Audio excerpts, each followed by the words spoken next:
티몬과 위메프 사태에 대한 집단 분쟁 조정 신청 건수가 이틀 만에 3,300건을 넘겼습니다. 그런데 구영배 큐텐 대표가 사태를 해결하겠다면서 정상금을 받지 못한 판매자를 티몬 위메프 합병법인의 대주주로 하는 방안을 언급해서 논란이 일고 있습니다.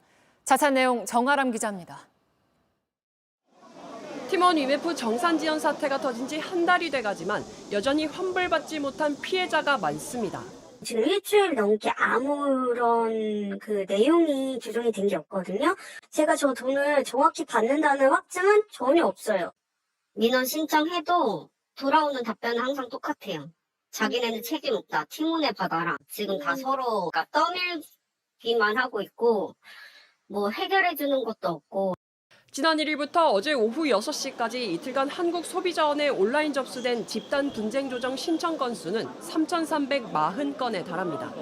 신청 건수는 앞으로 더 늘어날 것으로 보입니다.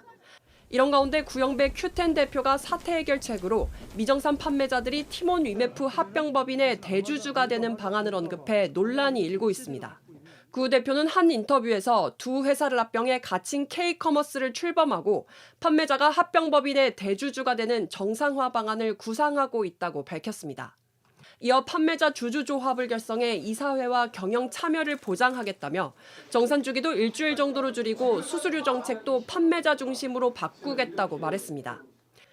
티몬과 위메프가 파산하면 판매 대금 채권이 모두 휴지 조각이 되지만 합병 이커머스를 운영하면 판매자와 카드사, 결제 대행업체인 PG사가 손실을 해소할 수 있다는 겁니다. 하지만 전문가들은 현실성이 떨어진다고 말합니다.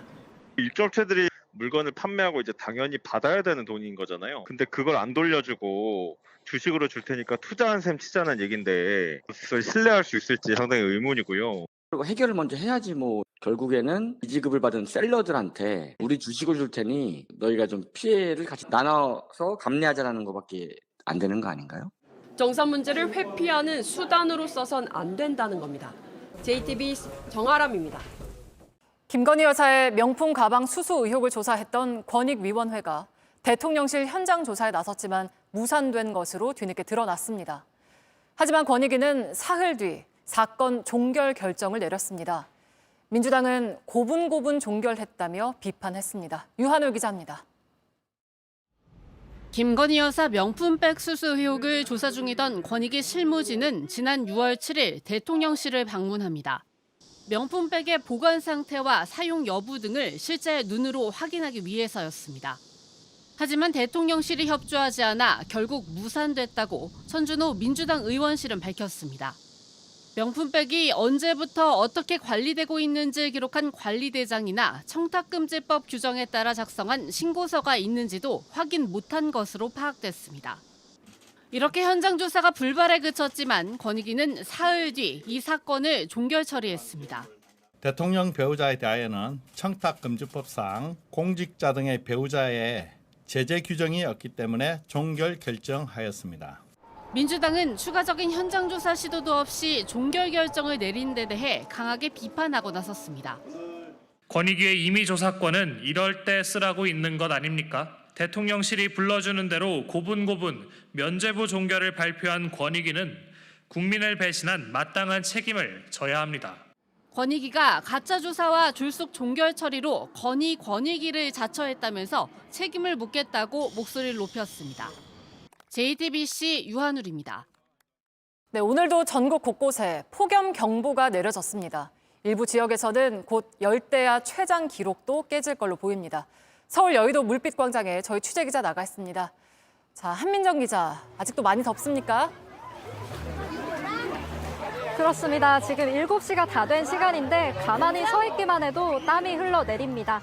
오늘 한낮 서울은 34도까지 올랐는데요. 지금도 33도입니다. 제 뒤를 보시면 아이들과 어른들이 물속에 몸을 담그고 더위를 식히고 있습니다.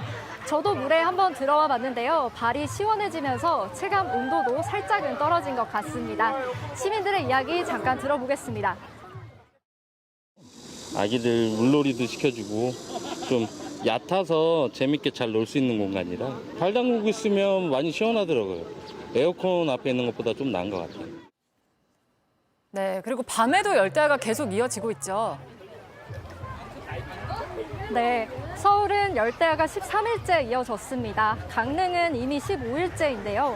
강릉은 연속 최장 열대야 기록이 2013년 16일이었습니다.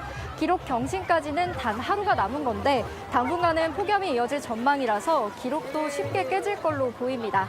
다른 지역도 한낮의 열기가 밤까지 계속해서 이어지고 습도도 높아서 열대야가 이어지고 있습니다. 네, 계속 이렇게 더운 이유가 있습니까? 따뜻한 남서풍까지 불어오는데 두 개의 따뜻한 고기압이 한반도를 이중으로 덮고 있기 때문입니다. 북태평양 고기압에 티베트 고기압까지 자리를 잡으면서 열기가 빠져나가지 못하고 있습니다. 두 개의 이불을 덮고 있는 것과 같아서 찜통 더위가 밤낮으로 이어지고 있는 겁니다. 폭염은 당분간 계속됩니다. 내일도 무더위 속에 곳곳에 소나기가 내릴 전망입니다. 지금까지 여의도 물빛광장에서 JTBC 한민정입니다. 해리스 미국 부통령이 민주당 대선 후보로 공식 선출됐습니다. 해리스와 트럼프 전 대통령의 첫 TV 토론은 한 달 뒤 9월 4일에 열립니다. 워싱턴에서 정강현 특파원입니다. 카멀라 해리스 미국 부통령이 현지 시간 2일 민주당 대선 후보로 공식 선출됐습니다. 호명 투표가 실시된 지 이틀 만에 대의원표의 과반을 확보한 겁니다. Officially accept your nomination next week once the virtual voting period is closed. But already I'm happy to know that we have enough delegates to secure the nomination. 흑인 여성이 미국 대선 후보가 된 건 처음입니다. 바이든 대통령이 재선 도전을 포기한 지 12일 만에 대선 구도가 급변했습니다. 해리스는 지난달에만 약 4,200억 원의 선거 자금을 모았습니다.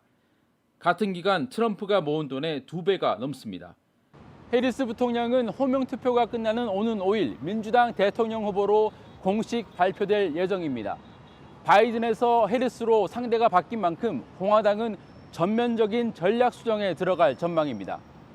트럼프 전 대통령은 한때 TV 토론에도 방어적인 태도를 보였습니다. 하지만 9월 4일로 예정된 TV 토론 날짜를 먼저 공개하면서 본격적인 기싸움에 들어갔습니다. 해리스가 공식 후보로 선출된 직후 자신의 소셜미디어에 해리스를 비판하는 글과 영상 등을 잇따라 올리며 공세도 펼쳤습니다. 워싱턴에서 JTBC 정강현입니다.